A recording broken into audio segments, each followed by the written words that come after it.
So hello मेरे प्यारे जीडीजी members, आप सभी को क्षितिज का नमस्कार। आज के इस वीडियो में बेसिकली हम लोग the basics of Google cloud compute की थर्ड लैब यानी कि होस्ट अ वेब ऐप को कंप्लीट करने वाले हैं। तो सबसे पहले हम लोग इस लैब को एक्टिवेट कर लेते हैं ना। यहाँ पे आने के बाद आप सिंपली स्टार्ट लैब के ऊपर क्लिक कर दें और उसके बाद लॉन्च विद 1 क्रेडिट के ऊपर क्लिक कर दें। इससे आपकी लैब जो है वो स्टार्ट हो जाएगी ना। इतना करने के बाद आपको इस क्लाउड कंसोलर बटन के ऊपर आना है एंड राइट क्लिक करने के बाद इसको इनकॉग्निटो मोड में ओपन कर लेना। आई रिपीट, आपको इसको इनकॉग्निटो मोड में ही ओपन करना है। तो यहाँ पे हम लोग आई अंडरस्टैंड के ऊपर क्लिक करेंगे एंड थोड़ी देर वेट करने के बाद आपके पास कुछ इस तरह का इंटरफेस आ जाएगा। यहाँ पे हमें आई एग्री के ऊपर टिक करना है एंड उसके बाद एग्री एंड कंटिन्यू कर देना है ना। इतना करने के बाद हम लोग अपने क्लाउड शेल को एक्टिवेट करेंगे। तो आप सिंपली यहाँ पे क्लिक कर दीजिए एंड आपका क्लाउड शेल जो है वो एक्टिवेट हो जाएगा। मैं यहाँ से अपना नेविगेशन मेन्यू सबसे पहले बंद कर लेता हूँ एंड देन हम लोग क्लिक करेंगे यहाँ पे कंटिन्यू के ऊपर। थोड़ा सा वेट करेंगे एंड उसके बाद यहाँ पे ऑथराइज के ऊपर क्लिक करेंगे।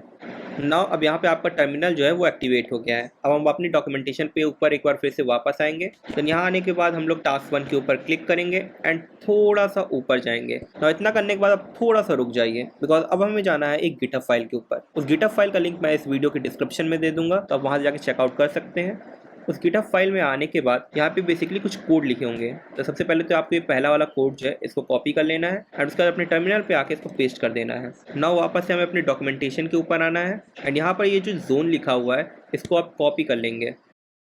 यहाँ पे एक चीज़ थोड़ा सा ध्यान देना, हो सकता है कि आपका जोन का नाम कुछ और हो, तो प्लीज़ घबराने की ज़रूरत नहीं है। गूगल क्लाउड बेसिकली कई सारे जोन्स के ऊपर काम करता है, तो आपको कोई भी रैंडमली एक जोन प्रोवाइड कर दिया जाता है। ओके, तो आपको सिंपली बस जो भी आपको यहाँ पे जोन दिया हो उसको आपको कॉपी करना है और उसको यहाँ एक्सपोर्ट जोन के सामने लाके पेस्ट कर देना है और उसके बाद हम लोग इसको एग्जीक्यूट कर देंगे। देन आपको अपनी गिटहब फाइल के ऊपर फिर से वापस आना है एंड ये दूसरा जो कोड है इसको हम लोग एग्जीक्यूट कर देंगे।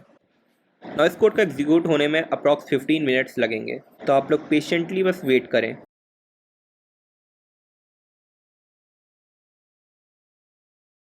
ना ये हमारा कोड जो है वो एग्जीक्यूट हो चुका है। अब हमें अपने डॉक्यूमेंटेशन के ऊपर वापस से आना है एंड यहाँ पर लाइन से चेक माई प्रोग्रेस करते हुए चले जाना है। तो मैं चेक माई प्रोग्रेस जल्दी जल्दी कर लेता हूँ। ध्यान दीजिएगा जो लास्ट में 3 चेक माई प्रोग्रेस दी हुई है, अगर आप इसके ऊपर अभी क्लिक भी करेंगे तो ये एग्जीक्यूट नहीं होगी बिकॉज अभी आपने इनके टास्क किए ही नहीं है। तो इसको करने के लिए आप अपनी गिटहब वाली फाइल के ऊपर वापस से आएंगे एंड उसमें ये जो थर्ड कोड दिया हुआ है आप इसको कॉपी कर लेंगे एंड इसको जाकर अपने टर्मिनल में एग्जीक्यूट करवा देंगे। इसको एग्जीक्यूट करने में भी थोड़ा सा टाइम लगेगा, अप्रॉक्स 5 to 10 मिनट्स। तो इसको आराम से आप एग्जीक्यूट होने दीजिएगा।